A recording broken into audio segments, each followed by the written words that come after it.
All right, this week we are going to start our chemical reactions unit, and the notes for this unit come in two parts. So we're dealing with part one today. Part one is the difference between physical and chemical changes. So covalent compounds, as a quick recap, are the sharing of electrons between nonmetal elements. Ionic compounds are the giving, taking, or stealing of electrons between metals and nonmetals, and those compounds are attracted because of different charges. So these are about physical and chemical changes. Before we can talk about changes, we have to talk about the difference between physical and chemical properties. In the background, we have this apple. So physical properties are just characteristics of this apple. So it's green. It smells like an apple, however you would describe that. It tastes like an apple. Texture, waxy. Density, high. And then these other characteristics aren't really going to apply to this apple. For example, malleability is how well something can be molded. So can we make it into another shape? Like blacksmiths would take iron and they would make them into swords or weapons or armor, and then or they would do that with other metals as well. Silversmiths would do that with silver. If we take ductility, that is a characteristic of a metal and how easily it can be made into a wire. So if you have braces, you have a ductile metal making those wires. Solubility is how well something can be dissolved. So salt is very soluble in water. Conductivity, can it conduct electricity? Melting point, boiling point, these should be familiar from our lab that we did over ionic versus covalent compounds. And can something conduct, or is something magnetic? So these are all just characteristics of a substance. That's all you need to understand, is what physical properties are. Now, physical change is a little bit more complicated, but I'm going to give you some examples to make it easier. So our first one is butter. So if we take a stick of butter,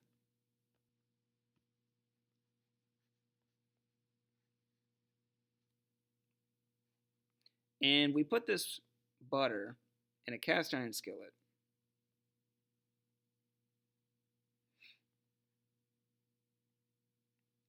and we put this cast iron skillet over some fire,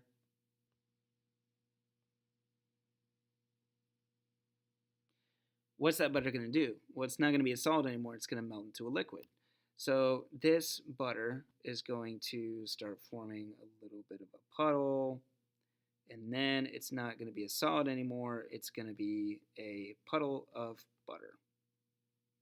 And it's going to be bubbling, and it's going to be yellow.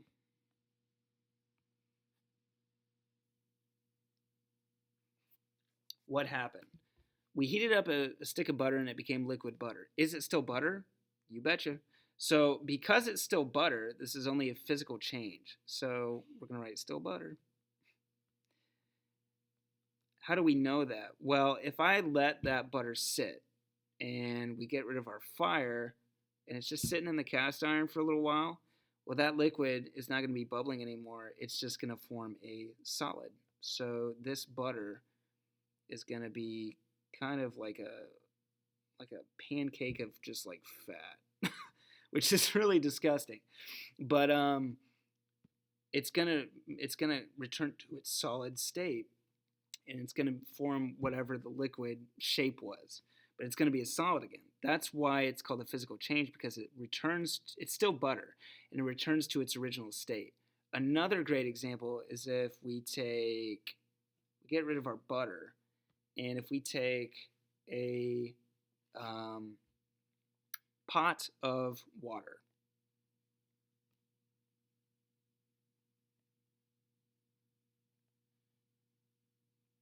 so we have a pot of water, it's on the stove top. Here's our burner. Let's color our burner red so we know it's red. Okay, so we're heating up the water, and the water's starting to get busy. So this water starts to bubble, and then the liquid starts to turn into a gas. So then it becomes these gas particles, and our temperature is going up. So we have some important things here. Our temperature is going up, our liquid's changing state into a gas, but the thing is this still water? Yes, it is. All these little gaseous particles are water particles. And moreover, if we let that cool, turn the burner off, well then these guys are going to go back into a liquid. So because water can undergo a cycle and change states without changing the fact that it's still water, these are physical changes. So when you boil something, that is physical.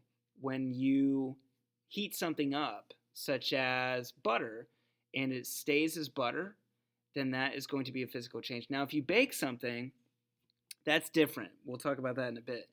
But these are great examples of physical changes versus chemical. Another example is solubility. So if we have a pot and it's got water, but the water has salt in it. Well, if we boil all the water off, I mean, the salt dissolves in the water, so you can't really see it. But if we boiled all that water and that water was gone, all these salt particles that we have left would just drop to the bottom. And they would still be salt because salt doesn't evaporate. So if you have something dissolve in another substance, that is just a physical change. And all our code words right here, all those examples I just showed you right here. So when we melted the butter, it stays as butter, okay? Here's our picture right here. It's going to return to its original state. The shape may be different, but it's still butter. If you boil water, it's going to still be water. If you break an apple, like in this background, it's still an apple. If you cut something in half, like you did with this apple, that's still a physical change. If you dissolve salt in water and that water evaporates, that salt is still going to be there, okay, like in this picture. So the main thing about physical changes is that you can change the appearance, but it's still the same substance. It hasn't changed into something new. We're going to start getting into chemical properties, and before we do, here's a picture of Lady Liberty, circa 1900. She is made of copper, and so she was 14 years old in terms of how long she'd been around on her post at Ellis Island since she'd been given to us. So if she's at 14 years old, she's pretty brown in color because that copper hasn't really reacted with the air yet. We're going to come back to that in a bit. Chemical properties are the characteristics of a substance that can only be observed after it changes into something new. So here's some examples or telltale signs. If something is flammable, if we can light it on fire, that's a chemical property. If something can be toxic, that's a chemical property. If something can glow, that's a chemical property. So if you think of zebrafish or lightning bugs, okay, that's bioluminescence. Acid reactivity, okay, like battery acid, okay, that's a chemical property. For example, if you get that stuff on your skin, it's going to burn right through it. Heat release, this is called exothermic. This is an important word to remember. But if it can release heat, that means it's changing in energy. If you are changing in energy, that is a surefire sign of a chemical change. So if it can release heat, that's a chemical property called exothermy. And then if you, ironically enough, if you don't react at all, if you don't like to react, that's also a chemical property. And then heat absorption is called endothermic or endothermy. We're going to write endothermic here. Okay, that's where you're absorbing heat versus releasing, like we saw in exothermic.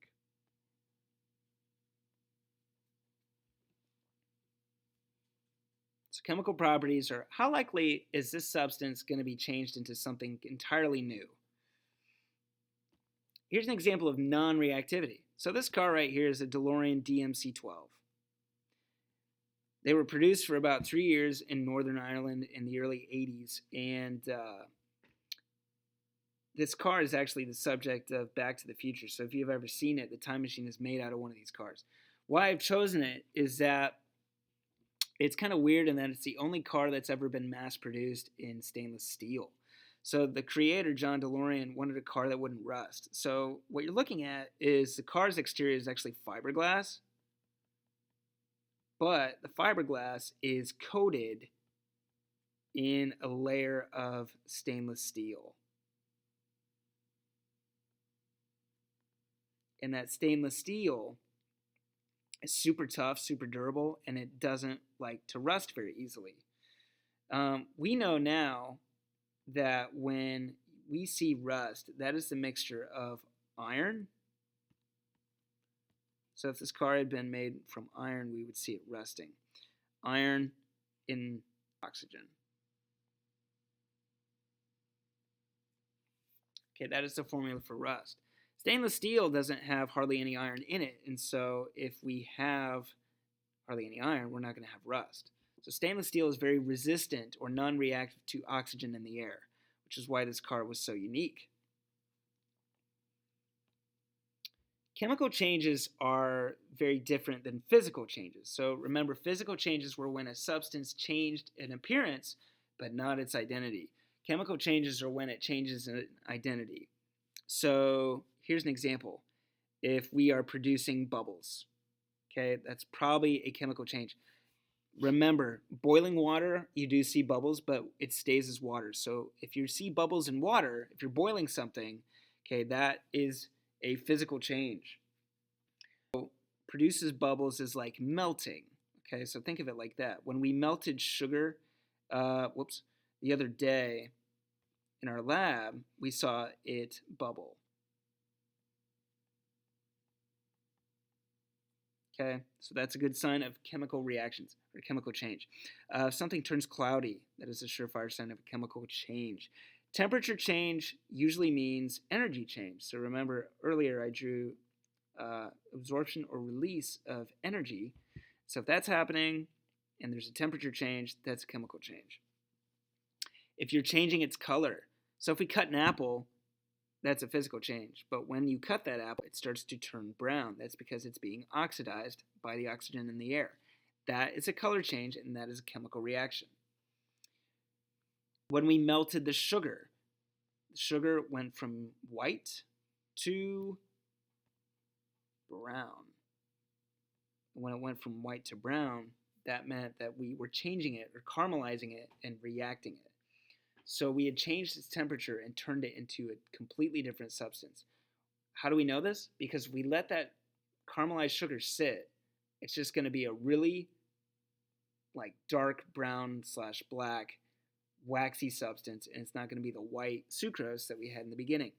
If you smell something or taste a change in something, that's a chemical change. If you burn something, like we burn the salt in our lab, that is another chemical change.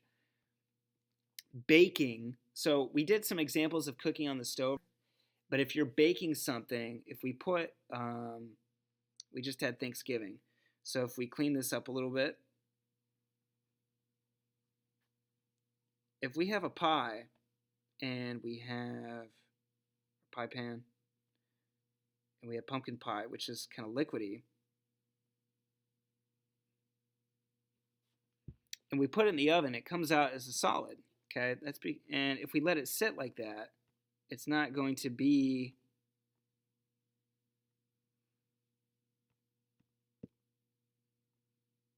soft again. Okay, it's going to stay that solid because we've had a chemical change. That's important to remember. So when you bake something, you're permanently changing it. Baking bread, okay, bread dough is very wet, and then when you bake it, it has all these air pockets in it. It's very spongy, it's very tasty. So those are examples of chemical changes. Chemical changes happen when you make something new, and more often than not, that new change is permanent. So chemical changes are written in the form of chemical reactions, and here's an example. So this is the chemical equation from the soda lab that we did when we made the ginger beer, the root beer. So what you're seeing is this equation written out in chemicals. So sucrose is this, ethanol is this, carbon dioxide is that, energy is still written as energy, and the chemical for that ATP. So what's the important thing here? When you see a chemical change and you write out the chemical compounds, they are different from each other. So On the left side of the arrow, we have C12H22O11. On the right side, we have C2H5OH. These are not the same because they have different mixtures. Okay, this only has 5 H's, and there's another H on the other side of this O. And this only has 2 C's, and this has 12. Okay, these are 2 entirely different compounds, which is why they're written in a chemical reaction. They have changed, they are different, and the rest of our C's, okay, well, here's another C and an O2. So what you've seen here is that this giant compound right here has broken apart into these 3 things, and they're 3 very different things. So the other important thing you need to know about a chemical reaction is that they have the same format every single time. So there's always an arrow which shows you when the reaction is happening or if there's an energy change. On the left, every single time, you are going to see what's called the reactants. Okay, reactants are on the left. And then these green guys on the right are our products. Products are always on the right. Okay? So reactants are on the left, products are on the right. How do you remember that? Public relations. Okay? PR stands for public relations. PR can help you remember products are on the right. So PR. Public relations, products are on the right. Okay, products are always on the right. Reactants are always on the left. Don't forget that. And so we had a picture of Lady Liberty circa 1900. Here's her chemical reaction, what happened. So if we zoom out a little bit, okay, she's no longer brown anymore, or bronze in color from that copper that she's made out of. Okay, after sitting out for 130 years, she is now green. That's because her copper exterior reacted with the oxygen in the air to make 2 very different things. Okay, so copper and oxygen react to form copper oxide. This is an ionic compound that is responsible for the green patina, or the green layer, on her exterior. And the important thing to know is that copper is not the same as oxidized copper, nor is oxygen the same thing as oxidized copper. These guys are not the same. When they're not the same, that's a chemical reaction. When the reactants are not the same as the products, that's a chemical reaction. So what you need to remember are that physical properties, okay? How likely can we change the appearance of this thing? Chemical properties. How likely can we change the identity of this thing? So it's appearance versus identity. Okay, and then physical changes are when that change actually happens. So change in appearance, change in identity. Chemical changes are usually permanent. They're irreversible unless you have another chemical reaction happen. The left side is always the reactants. Okay, the right side of the chemical equation is the products. PR. Okay, remember that products always on the right, reactants always on the left, and then recognize that a chemical equation occurs when reactants are different than the products. So like we pointed out in the equation above for the Soda Lab, as well as the Statue of Liberty. Hope that helps.